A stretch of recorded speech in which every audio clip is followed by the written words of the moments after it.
Hi. I apologize for the mess. Thank you for coming in. We've been looking at a lot of documents recently. Well, if you're curious, it relates to the experiment. And just right now, I'm realizing I probably shouldn't be telling you this because it might mess with the results.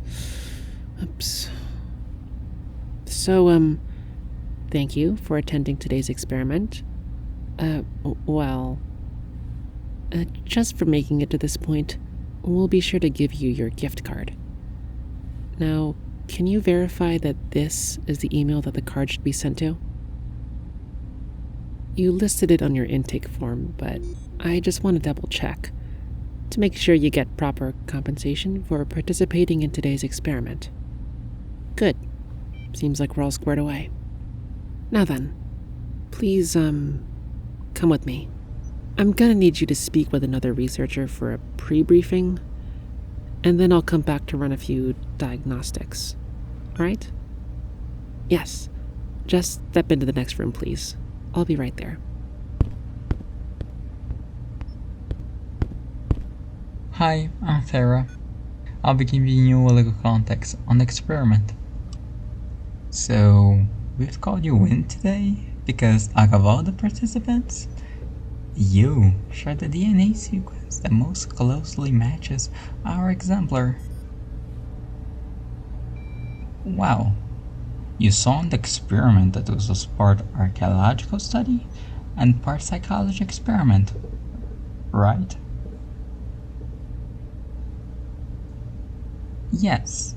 Well, you happen to have a lot in common with one of the human remains found at the site.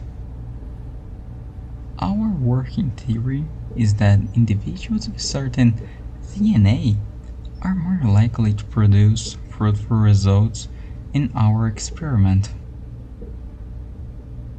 We got the DNA from mitochondria in the bones. The dig site? Well, a few thousand years ago, many human remains were found alongside rushed barkwood etchings, likely writing something in their final moments. And the funny thing is, it's not just one location. There are copies of the same type of site across various locations in the world. A group of 10 to 20 people standing around the stone artifact, and on every single site around the planet, they simultaneously perished. Same day and everything. Another thing they all had in common, each of them clutched an obsidian object closely to them, and this one seems to be your ancestors. You can hold it if you'd like to. Our current theory is that these objects were specially tailored for each person. They seemed highly individualized, with different markings placed at different phases of their lives. These markings also seem to coincide with a bodily modification. Well, it appears to be a self-inflicted injury across the arms, the ribs, the legs, some on the skull too. Perhaps it's a cultural practice or a religious one. Maybe you can help shed some light on it? Well, I'm sure our other researcher can give you a little more information on it. Hey, back. Did the pre-briefing go okay? I see you explained the artifact as well. Thanks, Therra. So, the markings on the artifact and the barkwood etchings. I've been reconstructing this language for a while now, and, well, it's been quite difficult. It seems to use linguistic features that aren't congruent with any one place. Instead, it uses a grammatical system of one location, the phonetic or sound-making system of another, and a morphology or putting words together of an entirely different third location. Well, those are just the major beats. It gets a bit more complicated than that. But noting the specifics of each location is a bit lengthy. Well, every reconstruction is bound to have inaccuracies, but we believe that these writing samples indicate the existence of a very interconnected society, all sharing the same language isolate, even though the individual communities we collected linguistic samples from were thousands of miles apart. Major academia has unfortunately rejected many of my theories, but there has to be some bit of truth to this. Was there a great human migration before the Age of Sail? Or were they talking with each other another way? They had to have contact. Otherwise, well, you can't have a coherent language system like we've just seen. Anyways, I'd like to talk to you about your pre-experiment survey for a second. You say that you've been hearing certain messages, even when you weren't thinking about past conversations at all?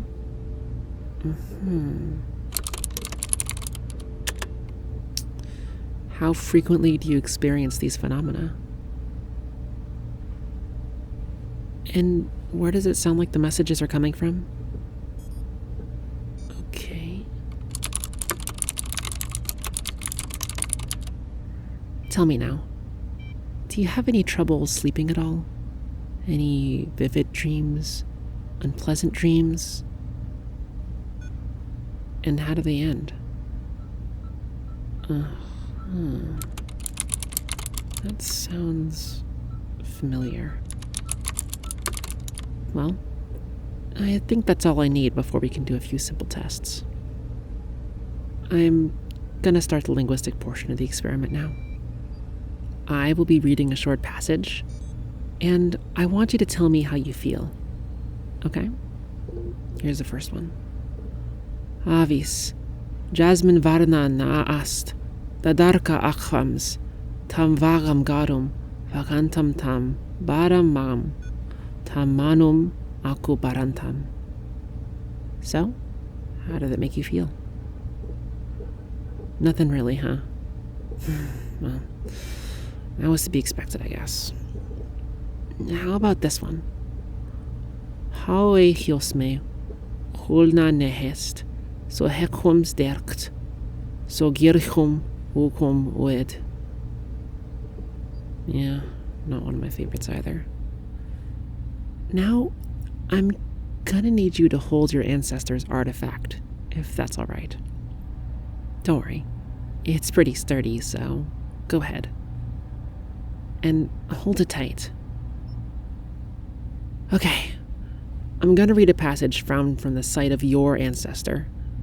Some of the intricacies, like the iambic tetrameter, are probably lost due to my poor translation, but I hope it'll suffice. Avis, remember well what you shall see, for we small few have granted thee vision of mistakes we made, memoriam kept below the spade, in future's time long laid to rest, the people who had not been blessed, the ones we lost, the price we feared, paid in our blood, for it was near. Navarna naasti.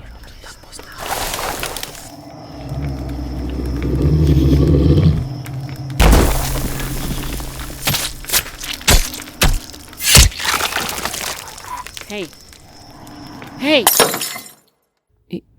You're back. You. Well, you're safe now. Okay?